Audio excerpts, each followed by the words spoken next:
For the law made nothing perfect, but the bringing in of a better hope did, by the which we draw nigh unto God, and inasmuch as not without an oath, he was made priest.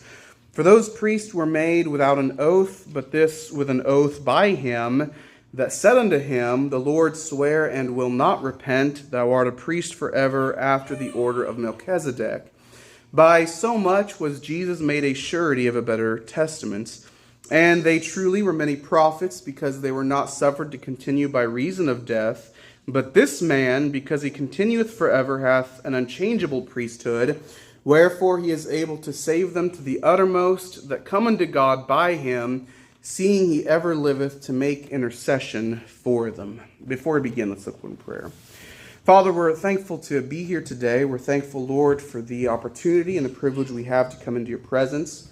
We ask, Lord, for your blessing upon the preaching of your word. I pray, Lord God, that you would give me wisdom. And I ask, Lord, for an unction from on high as I strive to preach your word.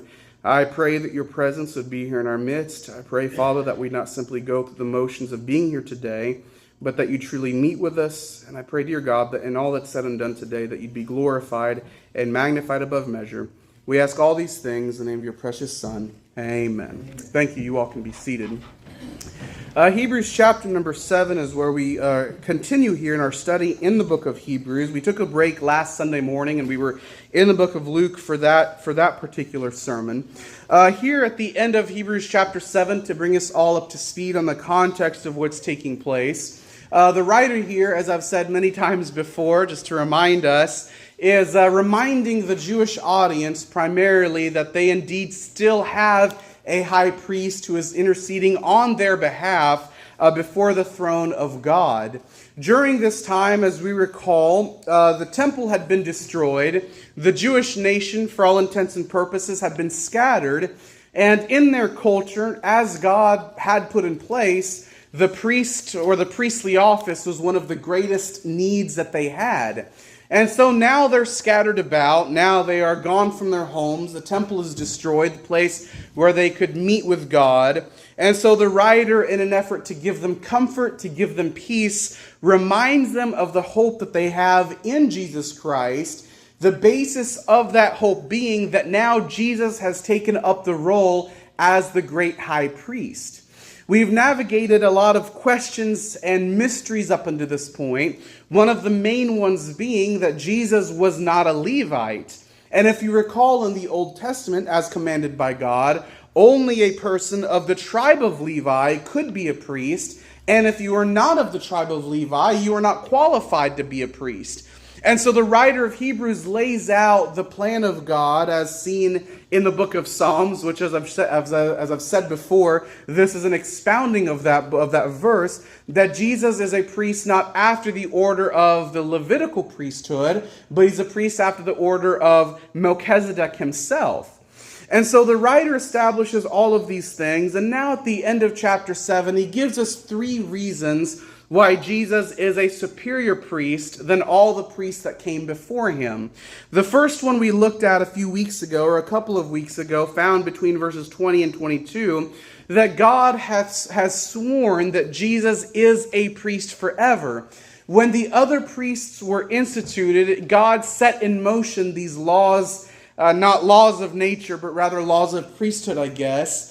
And when God set that in place, that was to continue on until God himself was finished with it. But what sets Jesus apart as a priest compared to all the other Levitical priests is that God actually swore an oath, God made a promise that Jesus is a priest again after the order of Melchizedek. And as such, Jesus is a surety. He is the co-signer, to use a modern term. He is the evidence, the token, the tangible proof. He is the surety of this better covenant, this better testament, as he says in verse 22. So now between verses 23 and 25, we find the second reason why Jesus is a superior priest to the order of the Levitical priesthood. And to sum up this point, the reason for it is because he has an unchangeable priesthood. Now you're going to notice there in verse number 23, as we wade into these verses for this morning, he writes, and they truly were many priests. And that's as simple as it sounds. There were many priests that came before Jesus. One writer said, I don't really know why, I didn't delve into the history of the Israelite priesthood. Some writers say there was 30 or 40 high priests between the destruction of the temple and the institution of Aaron. Others say there was more than 300, so I don't know why the numbers are so broad. But the point being is that, as we have already emphasized, and as common sense would dictate, because we all die, there had to be one priest after another, after another, after another, after another. And again, as he says in verse number 23, they truly were many priests. And I find the wording somewhat humorous. He says here in verse 23, and they truly were many priests. Why? Because they were not suffered, or they were not allowed. Why were they not allowed to continue as priests? Well, there was a little problem of death. And so because they would die, because they did not live forever, you naturally needed another priest. Now, I shared a couple of weeks ago, just a little bit, I got ahead of myself just a tiny bit, how, and it is somewhat humorous, but I also mean it in all seriousness, how inconvenient would this problem of having a new priest be? When you had your priest, who was your priest for years and years and years, you came to know him, and he came to know you. He knew all of your shortcomings. He knew the ignorant mistakes that you would make, which, interestingly enough, the Levitical law accommodated ignorance. They literally didn't know there were mistakes that would be made, and they were completely accidental. They truly did not know. So you had this priest who knew all of your idiosyncrasies, who knew all of your habits, who knew all of your shortcomings, and you could relate to that priest. He would become somewhat of a friend. He'd become someone that, on one hand, you'd be ashamed to see him again, but on the other hand, at least you knew this priest could sympathize with you because you've known him for so long. And then the day would come that he would die, and you'd have to start all over again. And then that priest would die, and you'd have to start all over again. And that priest would die, and you'd have to start all over again. I've jokingly shared the nature of a new pastor. And it is interesting, because when there's a church and the pastor's been there for years, there was this relationship between the church and the congregation where they are on the same page regarding humor. They're on the same page regarding how thoughts are communicated. And there is this smoothness, there is this flow that exists between there. But when a new pastor steps in, and I speak from experience, you all know from experience, you have to learn one another all over again. Now, indeed, the preacher or pastor does not fulfill the role of the priest, and in that sense is not as important as the priest, but we know something of the difficulty of losing a priest. And so the Bible tells us here in verse number 23, once again, and they truly were many priests, because they were not suffered to continue by reason of death. I find this point intriguing. There are a lot of reasons that they could not continue. The high priest was the only priest that could serve as a high priest his entire life, and yet at the end of every high priest, it reminds me, is it Genesis 4 or Genesis 7? I always get them mixed up. Where we're given the genealogy of Adam, and it says, and he died, and he died, and he died, and he died, and he died. Likewise with the priest, their priestly rule, their priestly service would come to an end because he died. He goes on to say then in verse number 24, but this man, because he continueth forever, hath an unchangeable priesthood. Now, I love verse 24, and truth be told, this could be a sermon. There's some wonderful ideas to unpack in this verse alone. In stark contrast to all of the Levitical priests, in stark contrast to all of the high priests, whether there was, I think I said 30, I meant to say 80, whether there was 80, whether there was 300, it doesn't matter. In stark contrast to all of the high priests who serve faithfully as high priest, this man stands completely different. This man stands in a league of his own. This man accomplishes something that no other high priest could accomplish. One of the key reasons for doing so, as he says in verse 24, is because he continueth forever. He hath an unchangeable priesthood. Now, I appreciate that the writer here specifically says, but this man, not to chase a rabbit for too awful long, but we live in a day and age where, I say a day and age, this has been true historically. There is this prevailing idea regarding the person of Jesus Christ where people will lean one way or the other a little too far. There was a prevailing idea in John the Beloved's day when he was like 90 years old, where they'd come to this conclusion that yes, Jesus was a real person, but he did not have a physical body. And so they started promoting this idea that yes, Jesus was real, but this was the Son of God come in as a spirit, only manifested as a person, but he never had a physical body. On the other extreme, there are those who buy into the idea that Jesus is, yes, he did live, he did a lot of good things, but he was nothing more than a man. He certainly was not God. The writer of Hebrews makes it abundantly clear, but this man, he was and is all God, but he was and is all man. And the beauty of that is manifest in that, as we've seen in Hebrews chapter 4. As a man, he sympathizes with us. As a man, he knows our weaknesses. As a man, he knows our pain. As a man, he knows the sorrow that we bear. As a man, he knows the difficulty that we go through.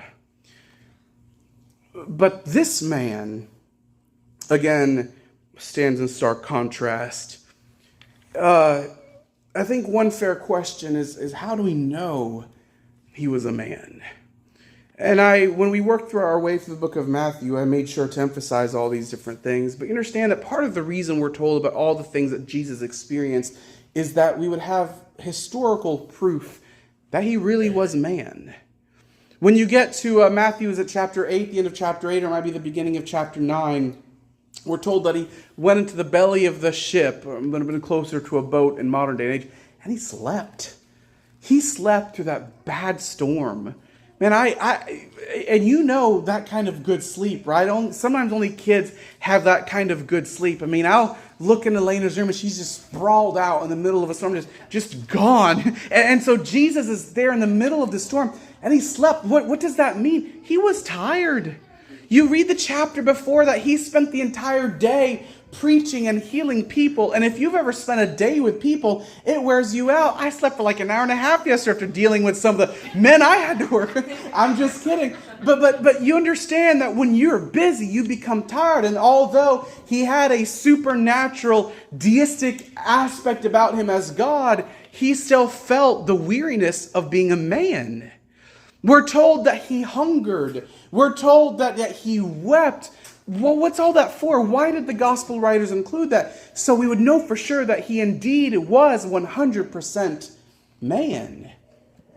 But this man, I appreciate the idea furthermore that he includes this qualification, because not to repreach last Sunday's sermon, but you understand that the thing that's accomplished for us, as given to us in verse number 25, the means by which we have that is through a man.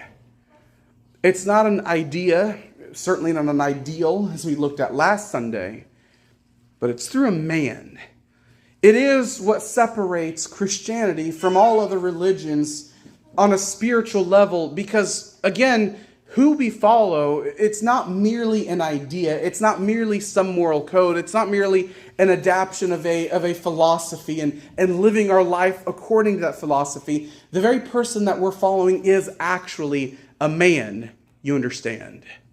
But this man, the writer says, he goes on to say in verse 24, but this man, because he continueth forever, hath an unchangeable priesthood. The funny thing is, and I didn't really get to the bottom of it. Maybe one day if we isolate this verse and we'll dive into it a little bit deeper. But there's an idea behind the word continueth forever and unchangeable. And the best conclusion I could come up with, which is evident even in the English language, is in every idea of something being permanent, that's what it is. And so he continues forever. His priesthood is eternal. It literally has no end. It will not vary. It will not change. There will be no year of reprieve where he takes a sabbatical. He will continue forever. Death cannot touch this man. He will never grow tired. He will never grow weak. He will continue forever. And because he continues forever, his priesthood is unchangeable, and unchangeable in every sense of the idea. It cannot come to an end because he does not come to an end, and as it does not come to an end, it will also never change, like the change that took place between the Levitical priesthood and the Melchizedekian priesthood. It can never, it is as permanent can get. With this idea, we venture on to holy ground, as one writer had put it, because everything we know changes. And in fact, within Christian theology, this world itself will one day undergo yet another change. And yet, in contrast to all of creation as we're familiar with it, the priesthood of Jesus will never change. And in a practical way, what a wonderful idea. The same Jesus that Paul preached 2,000 years ago is the same Jesus that's being preached today. The same Jesus that caused thousands of Christians to give their lives for his cause, who could not and would not back up, who could not and would not recant, is the same Jesus that's still the priest today. The same Jesus that was the priest for your mom and dad, for your grandparents, for your great-grandparents, is the same priest today. The same Jesus that knew them better than they knew themselves, dear Christian, is your priest today. But for all the change that surrounds us, the one person who remains unchangeable in every sense of the idea, in a way I don't even know that we can fully grasp, Jesus remains unchangeable. I think what's funny is that how prone we are to change even when we don't realize it. Our habits change, our outlook changes, our personalities change. In a way, we are who we are and will always be who we are for good. But in other ways, thank God that we change, right? And along with us changing, everything else also changes around us. And if we don't adapt, we die.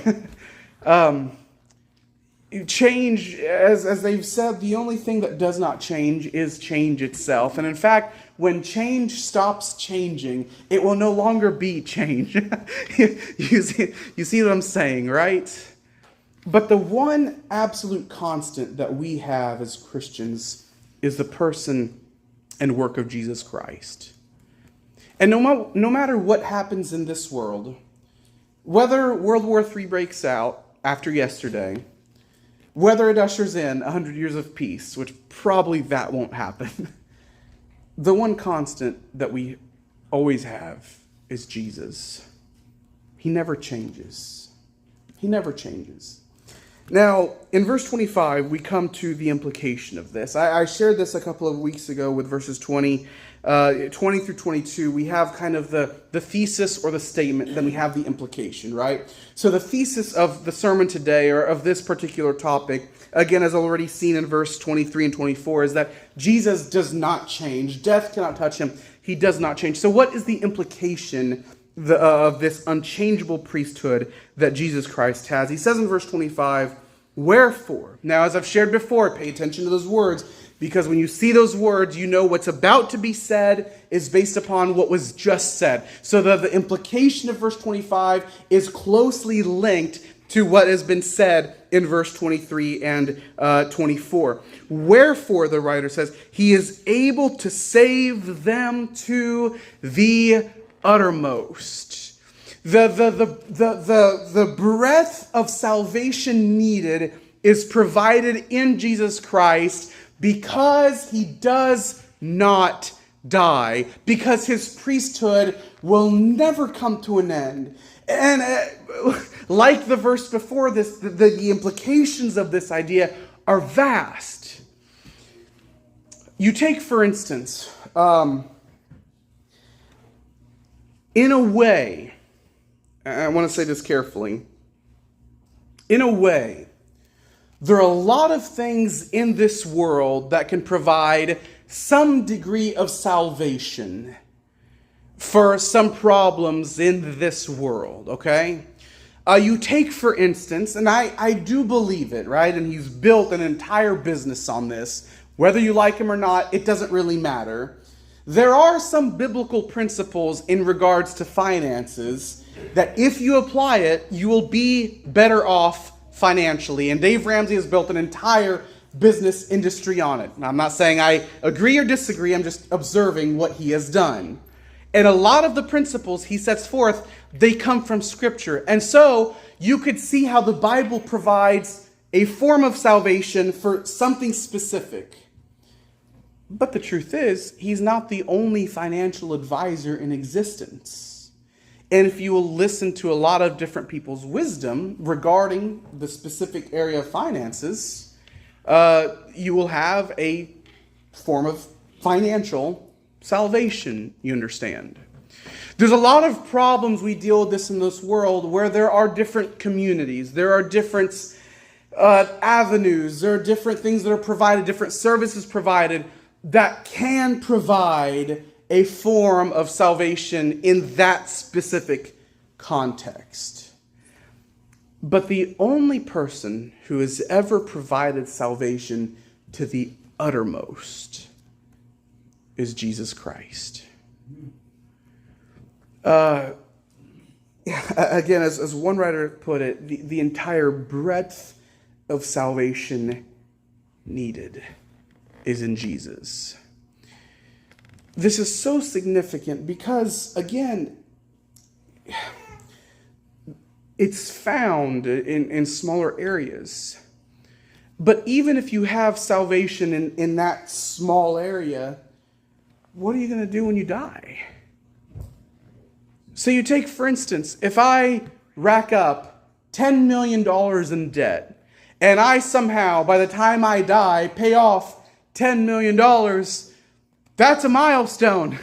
That's a great victory. I accomplished something good. I'm not leaving that problem to my wife and my daughter. You understand? It's a good thing. But the problem of finances does not solve the problem of my eternal resting place. You understand? There are problems with drugs or with alcohol, with any number of things. There are national problems, international problems, as we see. And we may solve those problems, but the problem that awaits all sinners, the greatest problem that awaits all of us, is what's after death. What do you do about that problem? Every other philosophy or religion, worldview, ideology, again to harken back to last week's sermon, they can provide a degree of salvation on this side of heaven. They can. I have heard that the peaceful side of the Islam religion, I don't remember what they're called, that they're actually pretty good upstanding citizens. So what differentiates Christians who are good upstanding citizens from that particular sect of Islam? You understand. You see, all of these different things can provide, again, a small, temporary sense of salvation. But only Jesus Christ can save to the uttermost. You know what's so wonderful about that is the fact that Christianity teaches that Jesus Christ did not simply die to give us a second chance. Although I do believe there are a lot of second chances to be found within Christianity. Christianity does not say that Jesus, the Son of God, died to place us on neutral ground so we can start over and try again. Because the truth is, if that's all we got, do you all know what we would do? We would mess up the second chance like we messed up the first chance. But the Bible teaches us that Jesus Christ died, according to the book of Ephesians, to make us accepted in the beloved. He has, as one preacher put it quite literally, brought us into the inner circle of the Godhead. He's completely skipped over the second chance. And he has saved us to the uttermost. He has solved the problem of death. He has solved the problem of God's justice. He has solved the problem of God's anger and wrath. He has solved the problem of God's righteousness. Jesus Christ completely saves to the uttermost. It doesn't matter what king these Jews, these poor Christian Jews were under. It doesn't matter what's going on in the world, because the priest that we have, he saves to the uttermost. He says there in verse 25, wherefore he is able to save them to the uttermost that come unto God by him. I was listening to a sermon the other day about Paul on Mars Hill, and I never fully realized, I've preached through that before, and I'd love to preach through it again. It's a wonderful, not just time in Paul's life, but the sermon itself is a wonderful sermon.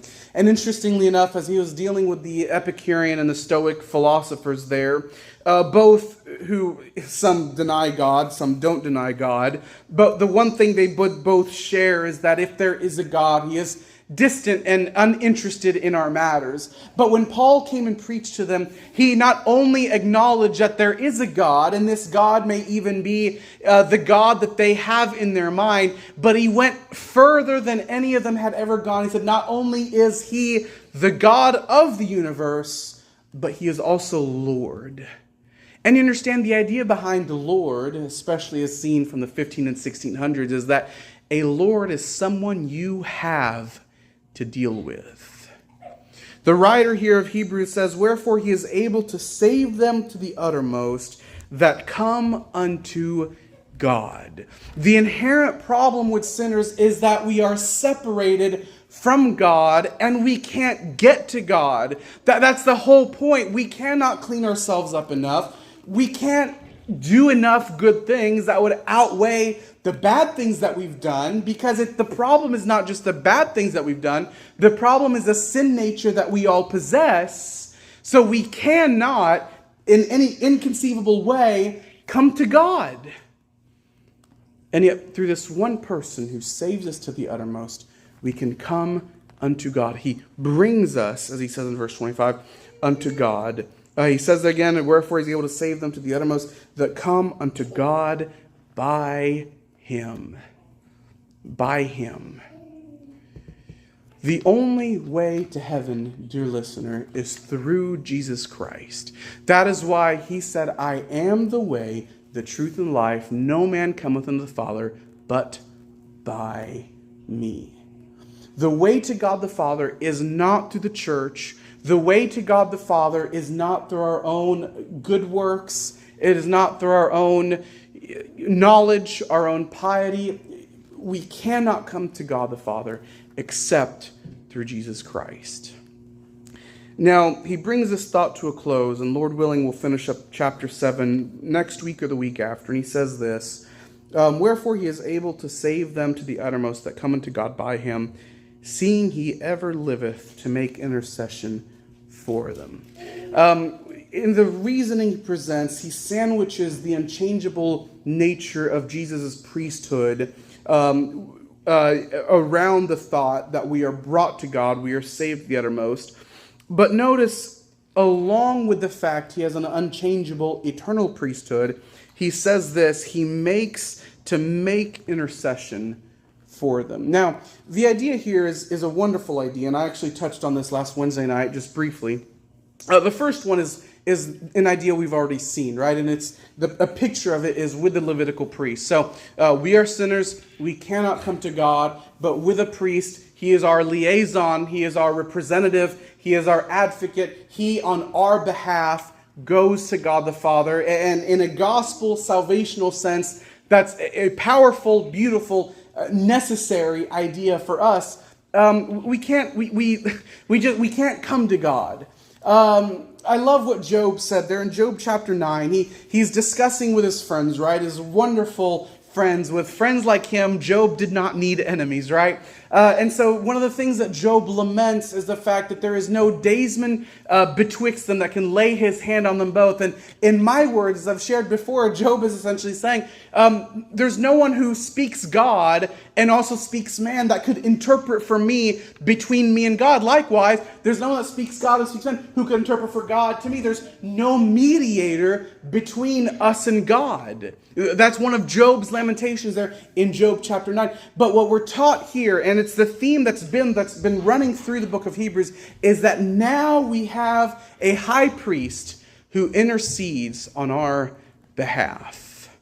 And so, dear Christian, the idea set forth here is that for all of our shortcomings, for all of the mistakes that we make, for all of the sins that we're guilty of, for all of the times, if we're being brutally honest, we choose to sin, we have someone who intercedes on our behalf.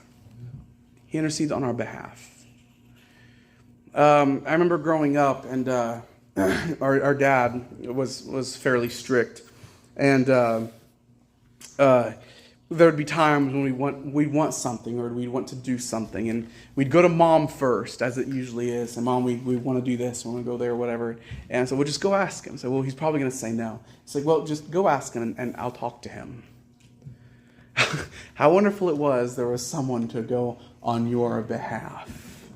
I've been reminded by my dear sister, my cousin, that they'd make me go ask Dad sometimes. We were teenagers. I've tried to forget that. I'm just kidding. But you know what I'm talking about, even on a simple, silly level. Well, the Bible teaches us that we have someone who is standing before the throne of God, interceding on our behalf. But one writer says that the idea behind this word, or the original idea presented, is not just someone who intercedes on our behalf in a mediator sense, right? But there's almost this idea further that he takes what we have to offer, weak, pathetic, ugly things, and he brings them before God in a beautiful, wonderful manner. I shared last Wednesday, to be kind of transparent, and I understand how this sounds, but I'm being brutally honest. I have come to the conclusion that every preacher who attempts to preach Jesus Christ and Him crucified is bound to be met with failure. Primarily because we are such weak and sinful human beings that we cannot preach Jesus Christ in a manner that He is worthy of. We just can't. He is so glorious. What He has done for us is so magnificent that, truth be told, words don't do it justice. And I believe that, and I mean that with all of my heart. I could not paint a word picture good enough to explain how beautiful the Grand Canyon is. You know what I'm saying?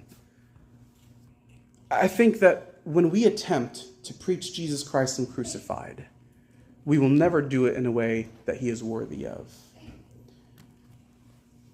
But you know what's so wonderful is the fact that every Christian service, every gift, if you will, that we bring to God, every pathetic sermon a preacher tries to preach, Jesus Christ takes it on our behalf to God the Father. And He's pleased with it. He's pleased with it. I'm going to risk embarrassing my daughter. I'm going to give you a heads up, okay, Lainey? For my birthday a few weeks ago, she got a little card out, and she wrote in that card in 5-year-old handwriting, "Daddy, you're a great daddy." I love that card. Now, at 5 years old, she's not yet as eloquent as some of my favorite writers. And we understand that. At 5 years old, she's getting much, much better, but she's not a Michelangelo kind of artist yet. But because she's my daughter, that is one of the most precious things I have. Sometimes, as Brother Rick mentioned this morning, we get too big for our britches, and we think, you know what? I'm really something. God is extremely pleased with me. Boy, that sermon, that was a good sermon. I tell you what, when I witnessed to that person, that was fantastic. No, it's not. It's awful. I can promise you this. It's terrible. But what the writer of Hebrews is trying to encourage us, he's telling us that we have someone who intercedes on our behalf. And when he brings those things before the throne of God, he is pleased with it. I greatly enjoy our services here. I love hearing everyone sing out. Part of the reason I enjoy singing a cappella, because if you're not singing out, I can know for sure. But the very best worship service we could ever have, truth be told, is not good enough for God. Why? Because we are sinful human beings. And yet, because we have this great high priest with an unchangeable priesthood, the weakest service we have to offer, dear Christian, is pleasing in God's sight. Because we have a mediator who stands between us and God, who makes it perfect. There was one time, talking about mom a minute ago, there was one time when I was in grade school, and I don't know, I don't want to say grade school after the assignment. I'm pretty sure it was not grade school. If at the very least it would have been first grade at the most, to be clear. We're supposed to, I don't remember if it was for a science subject, I don't know, we were supposed to draw something. I've shared this story with y'all before. And my brother, my third brother, who was still very young at the time, he got a hold of it and he put this blue mark right down the center of it. And being the OCD person I am, I'm just kidding, it did upset me because I was trying to make something nice. I wanted to draw this nice picture, whatever it was, and he ruined it. He ruined it. I'm still mad at him to this day over that thing. I'm just kidding, but he messed it up. And so I went crying to Mom. So Mom, he completely messed it up. So she said, give it to me, I'll take care of it. And I don't know how long it was. I was, 7 or 8 years old. There's no telling how long it was. When she was done with it, she actually incorporated that blue line and she turned it into a river or a creek. I still remember that part of it. And I remember thinking, when I first saw it, I didn't recognize that blue line my brother put on it. But after seeing it, I couldn't unsee it. And to this day, when I think of that, that's still what I picture. My mom took something that was messed up and made something actually pretty cool out of it. We come to God with our weaknesses and our shortcomings. And even the very best we have to offer, they're silly. But we have Jesus Christ, our mediator, and he takes those weak things and he brings them before God and makes them beautiful. And God is pleased with it. This is the hope the writer was giving to those Jews. And dear Christian, all these years later, this is still our hope. But very quickly, a word to those who are here this morning and lost. Understand this, that you are looking for that someone or that something. You know there's something wrong. That's the thing about sinners, that we know there's something inherently wrong. But we keep looking in all the wrong places for that someone who can make it right. Dear sinner, you can stop looking because the God-man has come. He paid the price on the cross of Calvary. And by trusting in him, he would mediate on your behalf. But dear sinner, you must stop looking, you must stop working, you must stop trying, and simply rest in Jesus Christ. Because it's only through him that we can come to God the Father. Let's all stand to the judge.